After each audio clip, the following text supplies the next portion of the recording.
Hello, everyone. Welcome to another episode. And today we're speaking to Peter Sheldrick, the head of data engineering and analytics at a major insurance company. And today we're speaking more about data on the business side.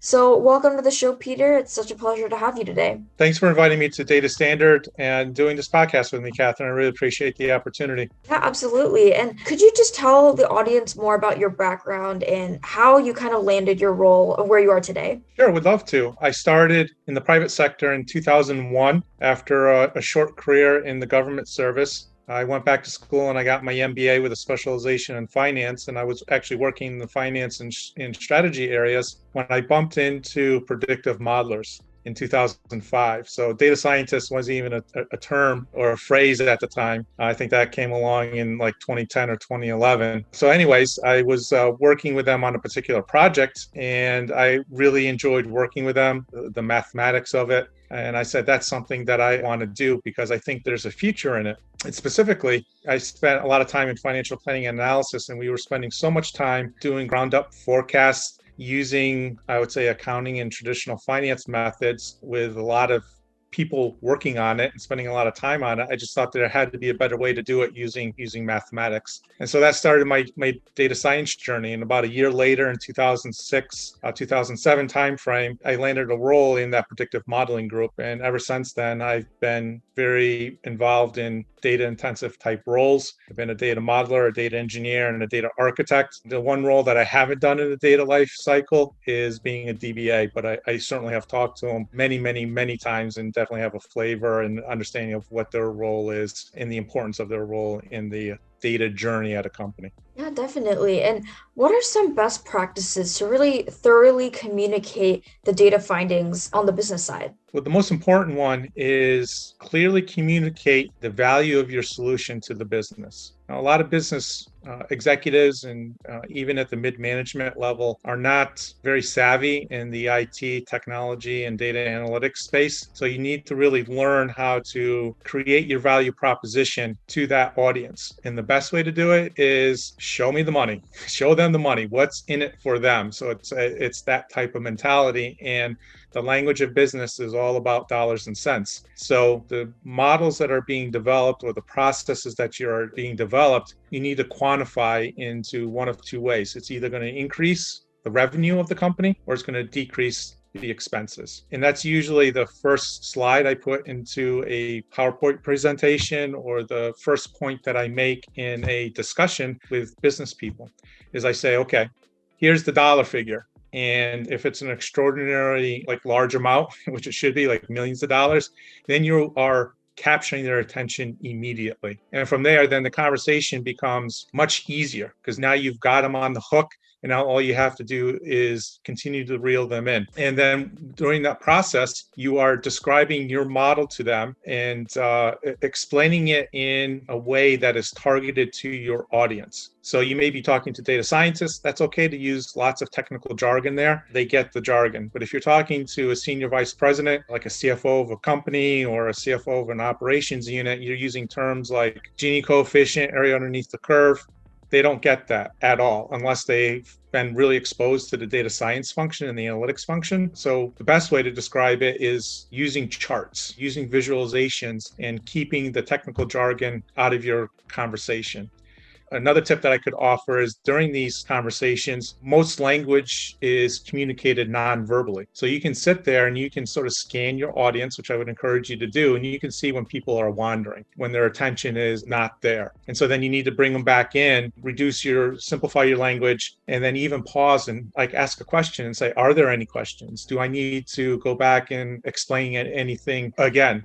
Those types of tips will kind of help facilitate those conversations. Yeah, definitely. And I'm sure that with the work that you're doing in any line of work also, there's always a lot of challenges that kind of come up with anything that you're working on. And so what are some of the biggest challenges that you've kind of encountered in terms of mixing data and business together? And what are some gaps that you've seen? I think the biggest challenges that I've come across, and I think it's changing over time since I've been in this space since 2005. The first one is culture. So I work in an insurance industry, which is you've been around for centuries. And a lot of the insurance companies I've worked for have been around for centuries. And so the people are very comfortable with the processes that exist and the way they go about selling the business or operating the business.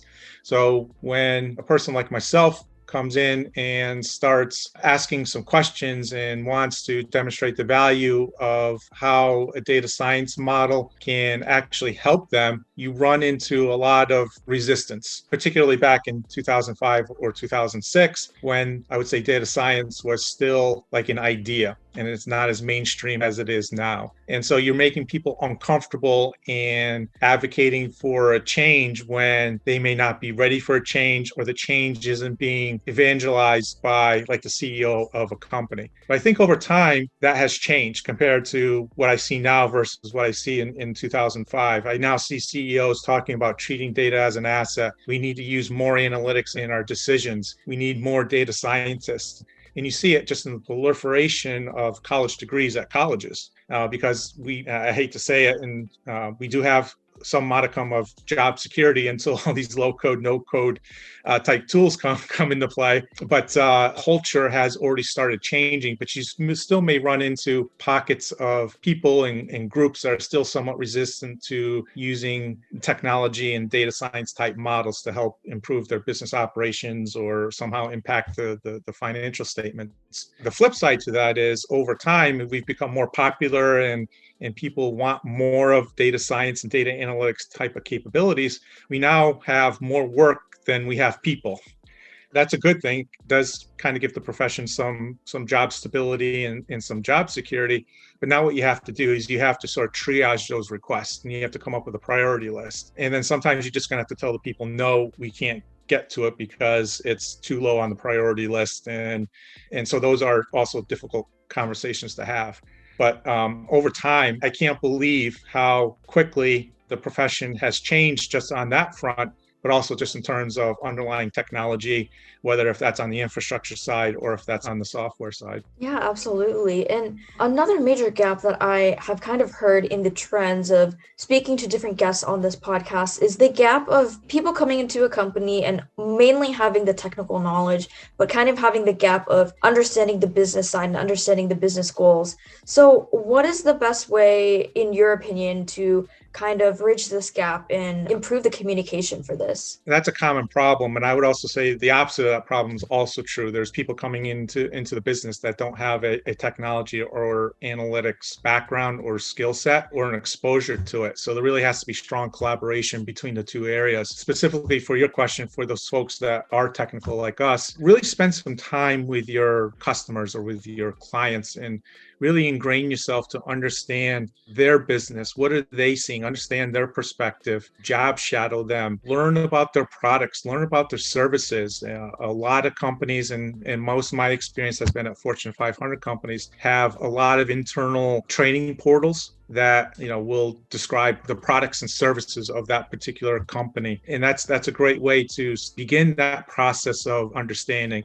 And then the other piece would be actually sitting down and kind of picking the brains of the people that you're actually working with, because those articles or those videos that you watch through those internal training portals only really give you the academic white ivory tower, right? And there's always what's really happening out there on the street. And once you get through that, and it takes time, right? It's just not like one day or a month that you're going to learn all this knowledge. And this is where your experience comes into play. So hopefully you start developing a little bit of expertise in one particular, functional area, and you sort of become that go-to person for that particular area. Then as you are working with those clients, simultaneously, you need to work on your communication skills, education that you can access to help you with communication and how to make presentations.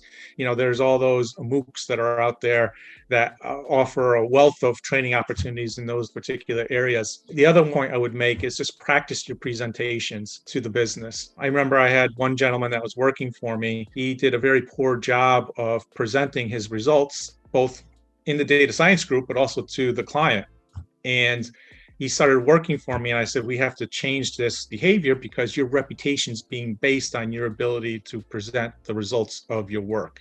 So I worked very closely with him, got him some training internally to help overcome some of his communication gaps. But I would also catch him like in a conference room, walking through and like talking in the mirror, if you will, walking through his presentations. And then the other final piece, I would say, if your area or your company sponsors a Toastmasters meetings or organization, that's a great way to learn how to craft the message, present it in a public forum, and also respond to questions that the people in the audience may respond to. And it's done in a very safe type of environment where it's all about learning, not necessarily where your reputation's on the line or your compensation is on the line. Yeah, and you actually touched on a very important topic, which is the topic of just constantly having the knowledge and education and willingness to learn about anything within the field that you're in. And you also mentioned to me offline that people should be more comfortable being uncomfortable. And that is often really, it's easier said than done. And so for you personally, what are some ways, or how have you been able to kind of continue with this thought and this mindset? Well, as you can probably tell, I'm a little bit older. I have a lot of gray hair on top of my head, and maybe I've gained some experience and maybe a little bit more wisdom than I did when I was 30. But the first thing I've done is acknowledge that the volume of knowledge in this world is enormous, and the complexity of that knowledge is overwhelming. So there is no way that I am going to know everything there is to know about the data science field. There's no way that I'm going to know everything about the tech field. It's impossible. And so once you come to that realization, then it turns into, okay, how do I overcome that knowledge gap? And there's a couple of things that you can do. I'm naturally curious, always has been. I read a lot. I read college textbooks for fun, for example.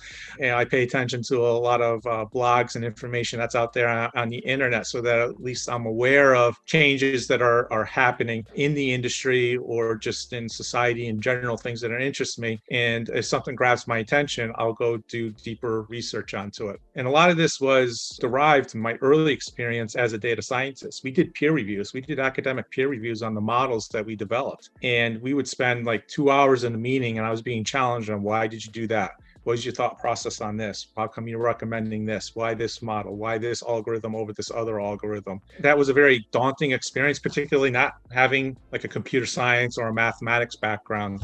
But it was a very early experience that opened my eyes to collaboration, because I was always the big personality. I got this. I know what I'm doing.